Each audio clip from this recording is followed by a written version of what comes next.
أعوذ بالله من الشيطان الرجيم بسم الله الرحمن الرحيم الحمد لله رب العالمين والصلاة والسلام على أنبياء ومرسلين أبو القاسم محمد وآل معصومين طيبين الطاهرين.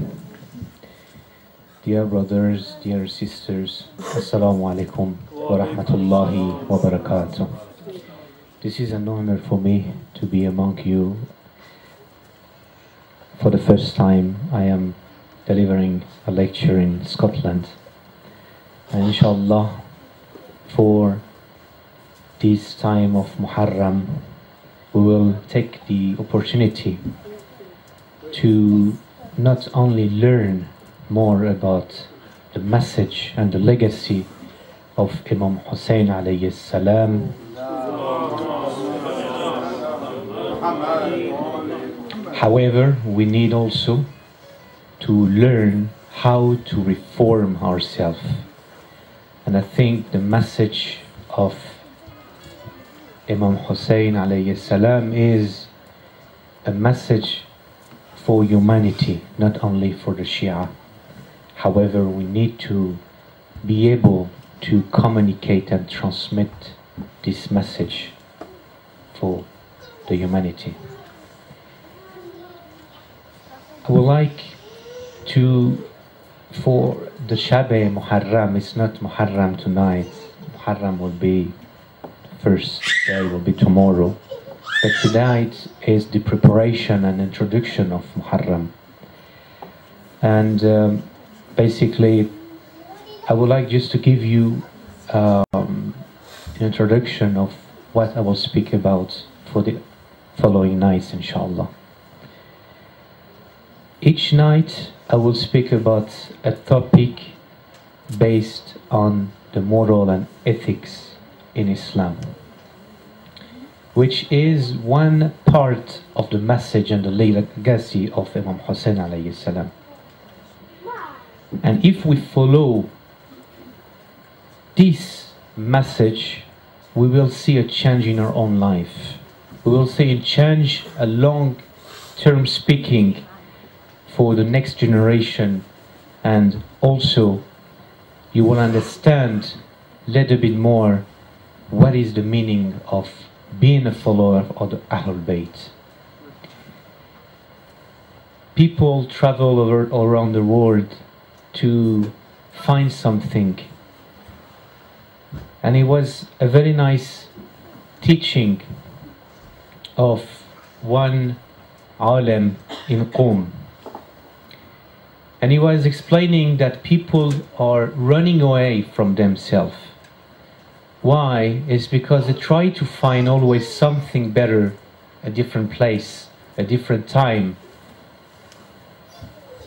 However, they can't find anything, because the key of finding the happiness is to find our heart. And our heart will say that you will have to follow whatever the Ahlul Bayt are telling you.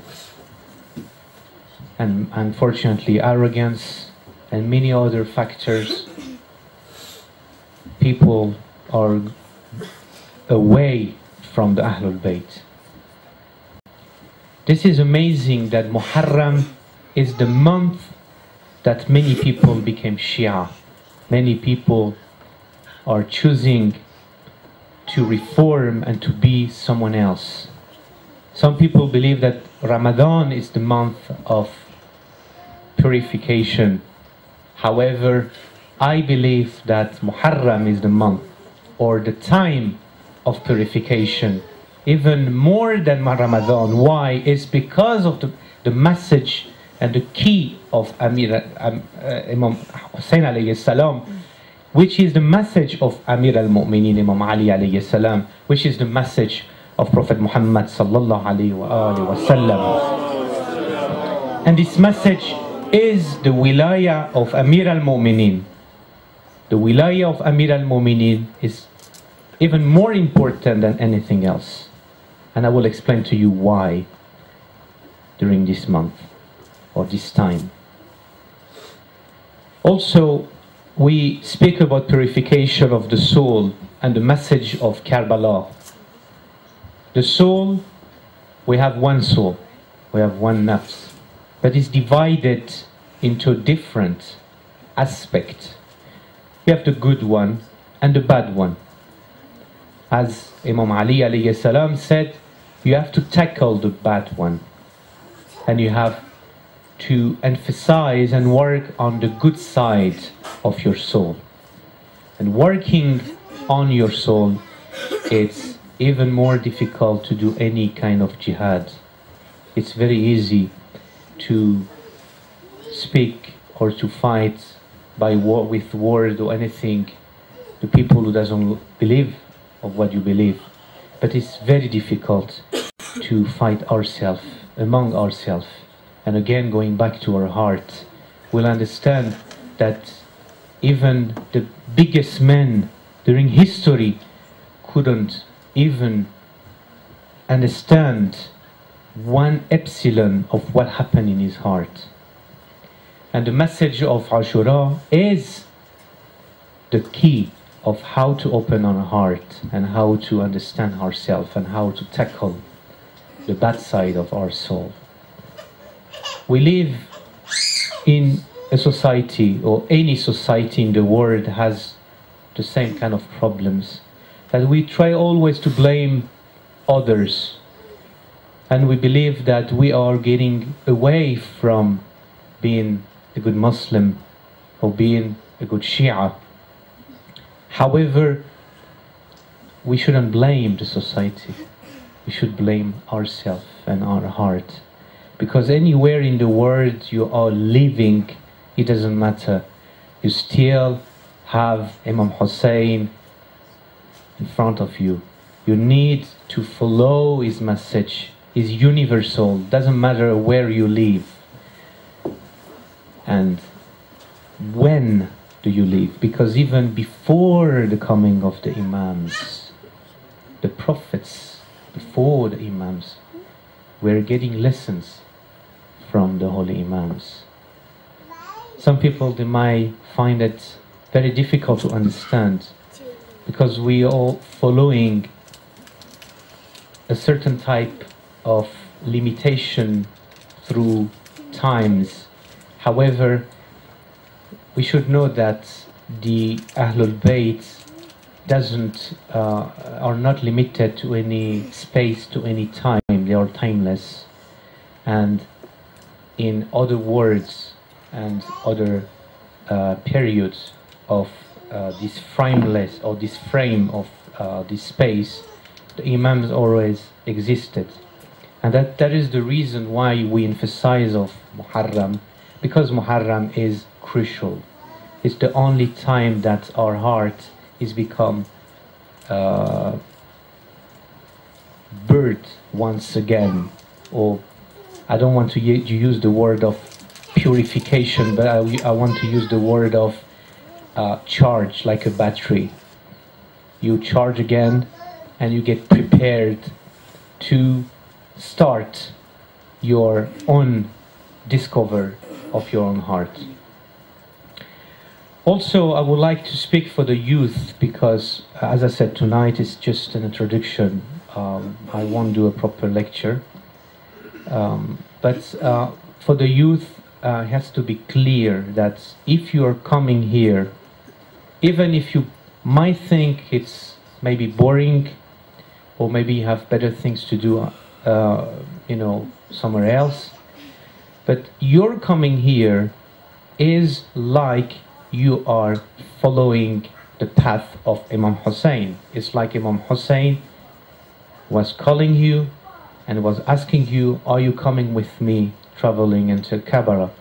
And if you are here, it's like that you are listening to him. I don't want to say to compare actually this Majlis to the event of Karbala. It's just the intention. And for the youth also has to understand that if they're coming here, they should sit down in the front, and inshallah they will take advantage of the lecture. And inshallah after each lecture I would like that they meditate about each subject, because each night will be a topic of an ethic to follow, which is linked to the event of Karbala. And inshallah they will meditate and they will work on that for the following night, and inshallah it will be something that you will see a change in your life. Someone from a different faith, when I was in Detroit in Michigan, it was a lady, see the procession in the streets, and mashallah you can see that in it's not in Detroit, it's in Dearborn, which is near Detroit. There is about 250,000 Shia over there living, and over maybe 11 mosques and Islamic centers, Shia Islamic centers. And when they used to do the procession, and they're still doing it every year, a lot of people are watching it. They are not Muslim, they are just curious to see what's going on here. And one lady was asking, what are you doing? What happened? Why everyone wears black? And they seems to be sad, and they're beating themselves. And someone from the community was showing a small pamphlet and showing that we lost someone. His name is Imam Hussain. And she was very amazed to say, okay, and did he die yesterday? He said, no, he died 1400 years ago. And she was just shocked to hear that how come that still the Shia are crying and doing programs like he died yesterday. And she was so shocked that the following day she came to the Islamic Center and she was asking more questions about it. She brought her friends and she became Shia. And this is one example. I can give you another example. In Iran, we have minorities of other faiths. It's not only Shia. And the Armenians, they are Christian, Orthodox Christians. They are coming to visit Al-Imam Reza alayhi salam.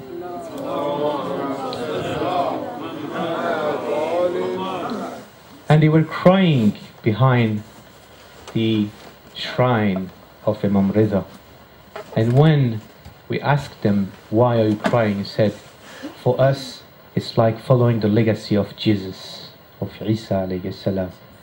So for us, it's even more than important to respect and to follow their legacy. And us Shia, we need to be noble enough to follow the path of the Ahlul Bayt and to become a source for others. First of all, for ourselves and for others. That is why tonight, because we are entering in the month of Muharram, going towards Ashura, I think from tonight we need to do a niyyah of resolution.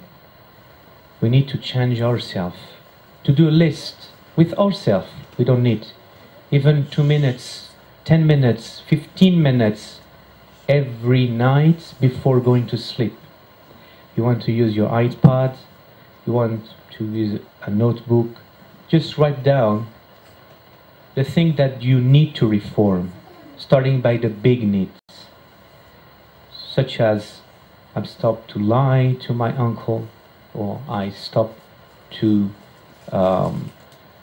be greedy, etc. Things that you have in mind, and you try to do resolutions, and every time you take one case of the resolution and say it's done, now going to next step.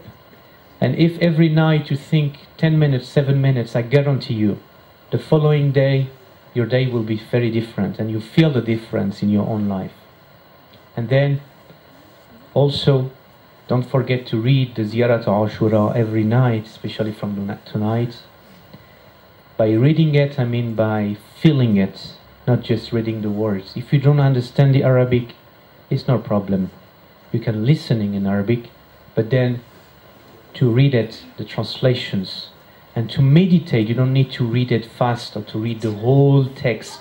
You can read only one sentence and think about this sentence, because the meaning of what it says on the Ziyarat Ashura is very deep.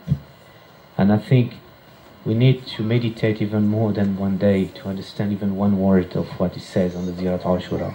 That when you read it, you don't know how many people around you are crying, because we are not only human here, also the jinns and other creatures are listening to what you're saying. Someone was saying the Shia are very little. Why you claim to be the Haqq? Why you claim, and you're minority even in the Muslim.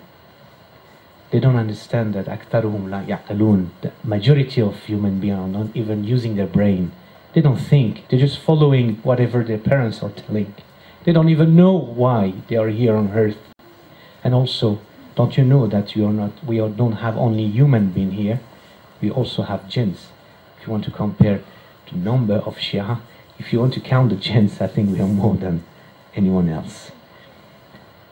Just to say a last point, that I would like also you, when you read the Quran,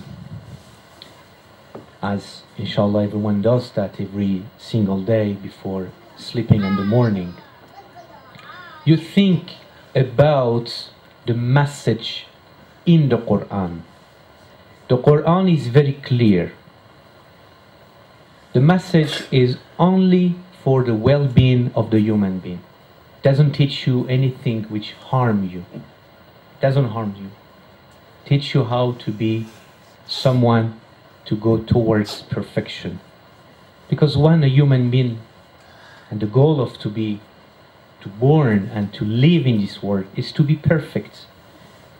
Everyone likes to show that they know better than others because they want to be closer to Allah of the attributes, to be perfect, to be the most nice, the most beauty, the most intelligent. This is something that is a nature of human being. And the Quran helps you to be perfect. And if we go back to the Quran and we have ons with the Quran, it means if we going and having a close relationship with the Quran, then we understand why Allah subhanahu wa ta'ala is called Ar-Rahman wa Rahim. There is one reason, is because everything He does is because He's the most kind, the most merciful, the most beneficial. And that's why when, unfortunately, we believe, and some people believe, that Islam is a religion of sword, of violence, of struggling, difficulty. This is not true. The Prophet Muhammad sallallahu alaihi wasallam used to be mocked. Because how you can imagine how the Arabian Peninsula, how people were harsh over there.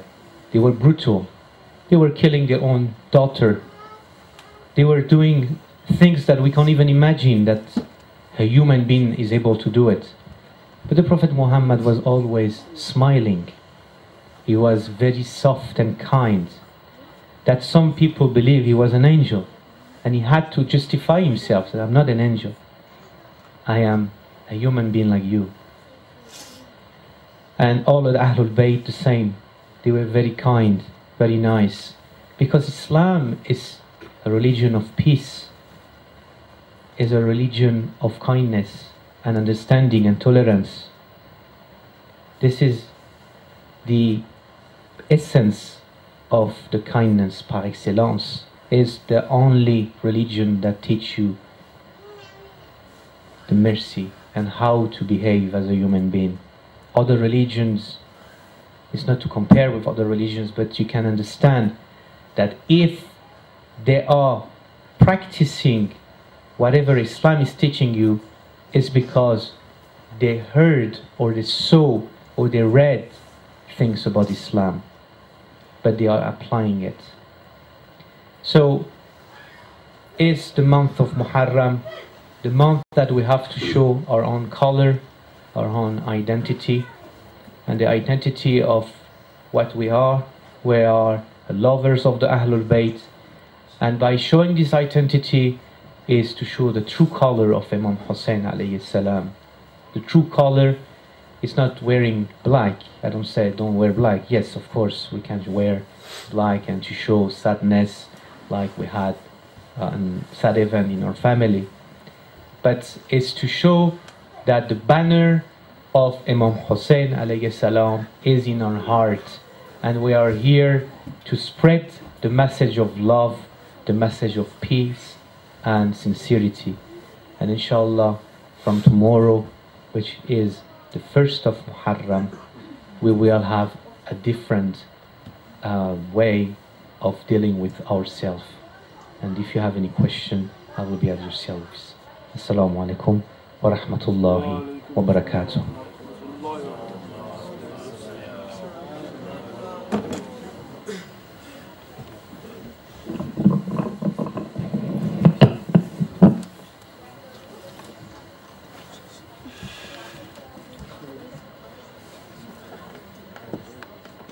Bismillahirrahmanirrahim. Alhamdulillahi Rabbil Alameen. As-salatu was-salamu ala Rasulihil Kareem wa ala alihi at-tayyibin at-tahirin al-ma'sumin al-madlumin. Salawat. Allahumma salli ala Muhammad wa ali Muhammad. Wa la'natullahi ala a'daihim mal'unin ajma'in min yawmin hadha ila yawmiddin, amma ba'd.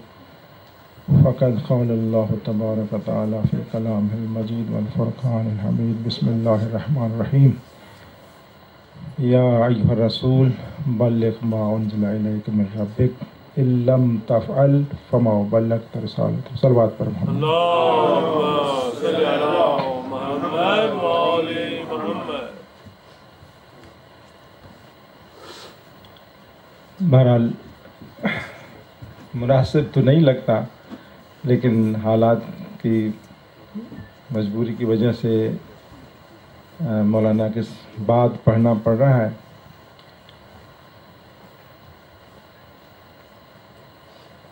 آپ کی خدمت میں میں نے سورہ مائدہ کی آیت کی تلاوت کا شرف حاصل کیا، جس میں اللہ تبارک و تعالیٰ ارشاد فرماتے ہیں: اے میرے رسول، تبلیغ کر دے، اعلان کر دے وہ جو تیری رب کی طرف سے تم پر نازل ہوا.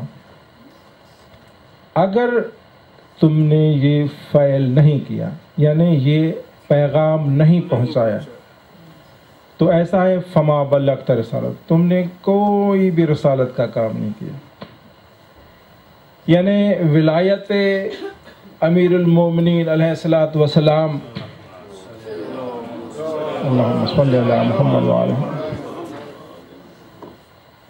وہ اہم پیغام ہے کہ ساری رسالت کا پیغام ایک طرف اور ولایت امیر المومنین کا پیغام ایک طرف. یعنی توحید کا پیغام پہنچا چکے، رسالت کا پیغام پہنچا چکے، نماز، روزہ، حج، زکوٰۃ، خمس، جہاد سب پہنچا چکے. لیکن ارشاد باری تعالیٰ ہوتا ہے اگر یہ اعلان آپ نے نہیں کیا تو رسالت کا کوئی کام ہی نہیں کیا. تو بالفاظ دیگر ہم یہ بھی کہہ سکتے ہیں کہ اگر کوئی شخص ساری رسالت کو مان لے، رسالت کے سارے پیغام کو مان لے اور ولایت امیر علیہ السلام کو نہ مانے، تو وہ ایسا ہی ہے جیسے اس نے رسالت کے پیغام کو مانا ہی نہیں. اگر اعلان نہ کرنے پر نبی کی رسالت نہیں رہتی، یعنی اس نے جیسے رسالت کا کام ہی نہیں کیا، تو اگر کوئی شخص ولایت علی کے بغیر اسلام کو قبول کرتا ہے، وہ ایسا ہی ہے جیسے اس نے قبول ہی نہیں کیا. اور ولایت ہے ہی اطاعت کے ساتھ. یعنی بنیادی بات ہے کہ اگر دیکھا جائے تو رسول اور مومنین کے درمیان ایک خاص رشتہ ہے جو ہے اعتماد کا، ٹرسٹ کا. اور جو وہ اپنے کردار سے تو پہلے ہی ثابت کر چکے تھے نا. جب اعلان رسالت کر رہے تھے تو لوگوں کو جمع کیا پہاڑ کے پاس اور خود چڑھ گئے اور اعلان کیا کہ پوچھا سب سے کہ اگر میں کہوں کہ اس پہاڑ کے پیچھے کوئی لشکر ہے جو آپ پر حملہ کرنا چاہتا ہے تو آپ مانیں گے؟ سب نے کہا ہاں مان لیں گے. تو پلٹ کے پوچھا کیوں مانو گے؟ پلٹ کے پوچھا جناب رسول خدا نے کہ کیوں مانو گے؟ کہ میں کہہ رہا ہوں. کہا کہ اس لیے کہ ہم نے آپ کو صادق اور امین پایا ہے. آپ نے اپنی زندگی میں کبھی جھوٹ بولا ہی نہیں ہے اور اپنی امانت اور صداقت کا سکہ جمایا ہے. آپ سے غلط کام کی امید ہی نہیں ہے, اس لیے ہم آپ کو صادق اور امین مانتے ہیں اور آپ کی بات پہ یقین رکھتے ہیں. تو اس مجمع میں کون کون تھے؟ ابو جہل بھی تھا, ابو لہب بھی تھا, ولید بھی تھا, عتبہ بھی تھا. یہ سارے مشرکین تھے. وہ بھی کہہ رہے تھے آپ صادق اور امین ہیں. لیکن بات کہاں سے بگڑی؟ بات یہاں سے بگڑی جب کہا قولوا لا الہ الا اللہ. اب جب کہا قولوا لا الہ الا اللہ تو جو نہیں مانے تو اس کا مطلب ہے کہ یہ تو کہہ رہے تھے کہ آپ صادق ہیں لیکن یہ نہیں مانیں گے. تو آج بھی وہ مومن یا مومنہ اس کا مقام بھی ایسے ہی بنتا ہے. اگر نبی کہے کہ شراب پینا حرام ہے, کہتا ہے کہ اس میں کوئی حرج تو نہیں ہے. اگر مومن کہہ دے کوئی حرج نہیں ہے اس میں, تھوڑی سی پینے میں کیا حرج ہے, تو اس مشرک کی طرح ہے جو کہتا تو ہے کہ تو صادق اور امین ہے لیکن تیری بات نہیں مانیں گے. یعنی اس میں اعتراض کرنے لگیں گے کہ شاید صحیح ہے یا نہیں ہے, اس میں نفع ہے. ایسے ہی ایک اگر عورت پردے کو حقیر سمجھے یا وہ پردہ نہ کرے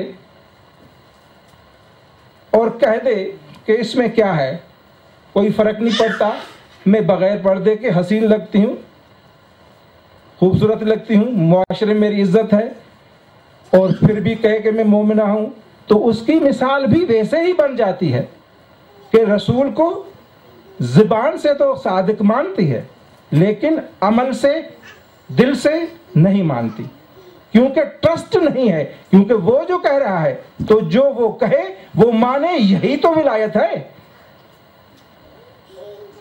اگر یہی مثال اگر کربلا میں ہوتی اور کربلا کے شہداء جو مولا کے ساتھی تھے اگر کہتے مولا کیا فائدہ اس میں جو ہم جنگ کر رہے ہیں, کیا فائدہ, کہا کسی نے نہیں. سب نے سر تسلیم خم کیا کہ جو آپ کہتے ہیں وہی صحیح ہے, چاہے ہماری جان ہی چلی جائے آپ کے اشارے پہ ہم جان قربان کر دیں گے, کیونکہ آپ صادق و امین ہیں, آپ امام ہیں, آپ ولی ہیں, ولی امر ہیں. اور ایسا ہی موسومین کی زندگی میں ایسے صحابی بھی گزرے جن کو یاد کرتے تھے. مولا امیر علیہ السلام بھی یاد کرتے تھے. کہاں ہے وہ ذو شہادتین کا حامل, یعنی زید بن ثابت انصاری, ایسے کہاں ہے؟ اس کو کہتے تھے اس کی شہادت 2 شہادتوں کے برابر ہے. کیسے؟ ایک مرتبہ جناب رسول خدا مدینہ سے باہر گئے تھے, واپس آ رہے تھے پیدل. اب تھوڑا مدینہ سے باہر تھے تو ایک یہودی گھوڑا لے کے آ رہا تھا. گھوڑا بہت اچھا تھا تو جناب رسول خدا نے اس سے بات کی تو اس نے بیچنا چاہا اور قیمت طے ہو گئی. تو یہ جناب رسول خدا نے کہا اب یہ میرا ہوا, پیسے مدینے پہنچ کر آپ کو دوں گا اور یہ مسجد نبی تک آپ گھوڑا پہنچانے, یعنی گھوڑا میرا ہوا اور پیسے آپ کے اور وہ وہاں ملیں گے. اب جناب رسول خدا اپنے رفتار سے آ رہے ہیں اور وہ تیز تیز مدینے پہنچا، اور پہلے جو پہنچ گیا مسجد نبی کے باہر تو کافی لوگوں نے دیکھا کہ گھوڑا تو بہت اچھا ہے، عمدہ ہے، تو انہوں نے بولیاں لگانا شروع کر دی۔ جب یہودی کو پتہ لگا کہ اتنی قیمت مل رہی ہے، میں تو تھوڑی قیمت میں دے آیا ہوں، تو اتنے میں جناب رسول خدا میں پہنچ گئے۔ تو جب جناب رسول خدا نے دیکھا تو پوچھنے لگا، اے یہودی یہ کیا کر رہا ہے؟ یہ تو چیز تمہاری نہیں ہے، تو صرف امین ہے، تو نے اس کو میرے ہاں بیچ دیا ہے، تو اب پیسوں کا مالک، میں گھوڑے کا مالک۔ کیونکہ وہ لالچی تھا تو کہنے لگا، یا رسول اللہ کون گواہ ہے کہ تمہارے اور ہمارے درمیان کوئی سودا بھی ہوا تھا؟ کوئی سودا نہیں ہوا تھا، کوئی گواہ لے آؤ اگر کوئی ہے تو۔ اب جناب رسول خدا نے دیکھا صحابہ کرام جو سامنے کھڑے تھے ساتھ میں، ہے کوئی تم میں سے جو میری گواہی دے دے؟ تو اب جو وہ نا سپرلیٹو متقی اور عبادت گزار ہوتے ہیں، وہ جو نبی کو بھی کہنے لگے، یا رسول اللہ آپ ہی تو کہتے ہیں کہ جھوٹ بولنا حرام ہے، ہم تو تھے ہی نہیں، کیسے جھوٹ بولیں؟ اب بات تو بظاہر صحیح ہے کہ وہ تو نہیں تھے، لیکن جناب کہتے ہیں، ہے کوئی جو تم میں سے میرے لیے گواہی دے دے کہ یہ گھوڑا میں نے خریدا ہے؟ اب لوگ یہی باتیں کر رہے ہیں صحابہ، تو زید بن ثابت انصاری وہاں آیا، پہنچ گیا، کہنے لگا، یا رسول اللہ کیا ماجرا ہے؟ کہتا ہے کہ کوئی ایک بھی نہیں ہے جو میرے لیے گواہی دے دے کہ یہ گھوڑا میں نے خریدا ہے اس سے۔ جناب رسول خدا کو دیکھ کے کہتا ہے زید بن ثابت انصاری، کہتا ہے، یا رسول اللہ میں گواہی دینے کے لیے تیار ہوں۔ اب جب کہا نا کہ میں گواہی دینے کے لیے تیار ہوں، تو یہودی کے بولنے سے پہلے جناب رسول خدا نے خود پوچھا، اے زید تو کیوں گواہی دے گا؟ تو تو تھا ہی نہیں۔ زید تو کیوں گواہی دے گا میرے لیے؟ تو تو تھا ہی نہیں موجود۔ کہا کہ یا رسول اللہ بات یہ نہیں ہے، آپ نے کہا کہو لا الہ الا اللہ، ہم نے اللہ کو دیکھا ہے، ہم مان گئے۔ آپ نے کہا جنت ہے جہنم ہے، ہم نے دیکھا ہے۔ آپ نے کہا مجھ پہ وحی نازل ہوئی، ہم تھے غار حرا میں، کہ آپ جو چیزیں ساری آپ نے کہیں غائب ہیں، تو ہم نے تصدیق کر دی کہ آپ اللہ کے رسول ہیں۔ تو یہ گھوڑے کا کیا ماجرا ہے؟ گھوڑے کی کیا قیمت ہے؟ گھوڑے کا کیا مسئلہ ہے؟ اس کی اہمیت ہی کیا ہے جو آپ کی گواہی نہ دے؟ میں گواہی دیتا ہوں کہ آپ سچ کہہ رہے ہیں کہ آپ نے خریدا ہے۔ صلوات بر محمد تو یہ ہے کہ ایسا ہونا چاہیے کہ جو نبی کے قول پہ، امام کے قول و فعل پہ یوں یقین رکھے، پھر وہ مومن بنتا ہے، پھر وہ ولایت کو مانتا ہے۔ اگر ایسا نہیں ہے تو پھر سوچے اور اپنے اوپر یہ چیز لاگو کرے۔ اسی لیے تو مولا نے کہا تھوڑا، حالانکہ نبی کے لیے گھوڑے کی کیا اہمیت تھی، لیکن ایک بات تھی نا کہ ظاہر زمانے میں جناب کا خود فرمان ہے، خوش قسمت ہے مومن جس کے لیے جس کا گھر اچھا ہو، جس کا پڑوسی اچھا ہو، جس کی سواری اچھی ہو، اور چوتھی چیز بھی ہے کہ جس کی بیوی سلیقہ مند ہو، اچھی ہو۔ یہ تو گھوڑا ایک سواری تھی۔ تو پھر کہا کہ مولا کا فرمان کہ تم نہ ظالم بنو نہ مظلوم۔ اب یہ نقطہ ہے جو ہمیں اپنے اوپر لاگو کرنا ہے، نہ ظالم بنو یعنی کسی سے زیادتی نہ کرو، نہ کسی کی زیادتی برداشت کرو۔ اگر معاشرے میں ایک بندے کا تم ظلم سہتے رہو، نتیجہ وہ ظلم پہ کاربند رہے گا، اس کو کوئی روکنے ٹوکنے والا ہی نہیں ہوگا۔ اور یہی تو وجہ ہے لعن اللہ امتن سمعت بذلک فرضیت بہ، ان پر بھی لعنت ہے جنہوں نے سنا اور صبر کر گیا, راضی رہ گئے, تو یہ ایسے ہی ہے ظلم پہ صبر کر دینا اور ظالم کو روکنا نہیں. کہتے کہ ہم تو مظلوم ہیں, نہیں نہیں, ایسے مظلوم پر بھی لعنت ہے جو ظلم کے خلاف آواز ہی نہیں اٹھاتا.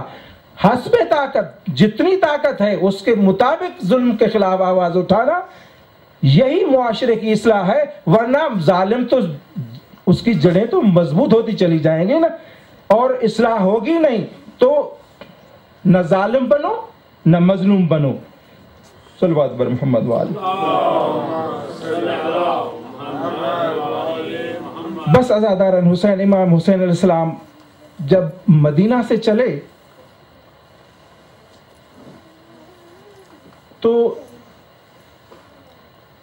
قبیلہ قریش کے معززین کچھ مل کے ملنے آئے, کہنے لگے مولا آپ امام وقت ہیں, آپ نے اگر عراق کے سفر کا ارادہ کیا ہے تو آپ جائیں, آپ اپنی بہن کو اپنی بچوں کو ساتھ نہ لے جائیں. جب یہ جناب زینب کبریٰ نے سنا نا تو کہا اے ابن عباس, تو یہ سمجھتا ہے کہ میں اپنے بھائی کے بغیر زندہ رہ سکوں گی؟ اور ایسا کبھی نہیں ہوگا. اور امام حسین علیہ السلام نے بھی کہا کہ میرا مشن جو ہے وہ میری بہن کے بغیر پورا نہیں ہونے والا. اور حکم دیا کہ سامان سفر تیار کرو. اور اس دوران جناب صغریٰ سلام اللہ علیہ بیمار تھیں, اور انہی دنوں میں جناب شہزادے علی اصغر کی ولادت ہوئی تھی. اور اس دن آئی اور اپنے بھائی کو بھی نہیں دیکھا تھا, نہ ہی اٹھایا تھا, تو آئی اور اپنے بھائی کو اٹھایا. اور شہزادہ اصغر اس طرح سے جناب صغریٰ کے گود میں اس کے ساتھ لپٹ گئے کہ کسی کے پاس جانے کو تیار نہیں. تو جناب امام حسین علیہ السلام نے کہا بہن قافلہ تیار ہے, آپ لوگ جلدی آ جائیں. تو کہا بھیا تھوڑی دیر انتظار کریں, شہزادہ علی اصغر اپنی بہن کی گود میں ہے اور وہ نہیں آ رہا, جب تک وہ نہیں آ رہا ہم کیسے باہر آ جائیں. تو جناب ام کلثوم, جناب رباب سلام اللہ علیہ, جناب زینب کبریٰ خود جناب اصغر کے پاس آئیں, لیکن جناب اصغر کسی کے پاس نہیں آئے, حتیٰ کہ امام حسین خود آئے اور کچھ کہا. اور جب کچھ کہا تو پلٹ کے بابا کے ہاتھوں میں آ گئے. تو پوچھا بابا آپ نے کیا کہا میرے بھائی کو؟ تو کہا میں نے اتنا کہا کہ اے میرے بیٹے اصغر, تیرے بغیر میرا جہاد بھی مکمل نہیں ہے, اور تیرا نام تو شہداء کربلا میں بھی ہے. تو پلٹ کے آیا. اب جناب صغریٰ سلام اللہ علیہ نے جناب زینب کو کہا او پھوپھی اماں, میں نے کبھی آپ سے کچھ نہیں مانگا, آج بابا سے اتنا کہہ دیں کہ مجھے اپنے ساتھ لے چل. اب جناب زینب شریکت الحسین تھی, جانتی تھی کہ امام نہیں لے جائیں گے, لیکن پھر بھی کہا کہ بھیا بیٹی صغریٰ کو بھی ساتھ لے چلیں. کہا کہ بہن آپ جانتی ہیں کہ میں اس بیٹی کو اپنے ساتھ نہیں لے جا سکتا. کہا کہ وجہ, کہا کہ کوئی بیٹی میری نانا کی تصویر ہے, کوئی میری بیٹی میرے بابا کی تصویر ہے, اور یہ میری بیٹی میری اماں فاطمہ زہرا کی تصویر ہے, اور یہ مجھ سے برداشت نہیں ہوگا. کیونکہ آپ تو جانتی ہیں نا کربلا کے بعد کیا ہونے والا ہے, کیونکہ بابا تو آپ کو سب بتا کے گئے ہیں نا کربلا کے بعد جس طرح سے کربلا کوفہ سے شام کا سفر ہونا ہے. میں نہیں چاہتا کہ میری ماں کی تصویر کوفہ اور شام کے بازاروں میں گھومتے. لعنت اللہ علیکم.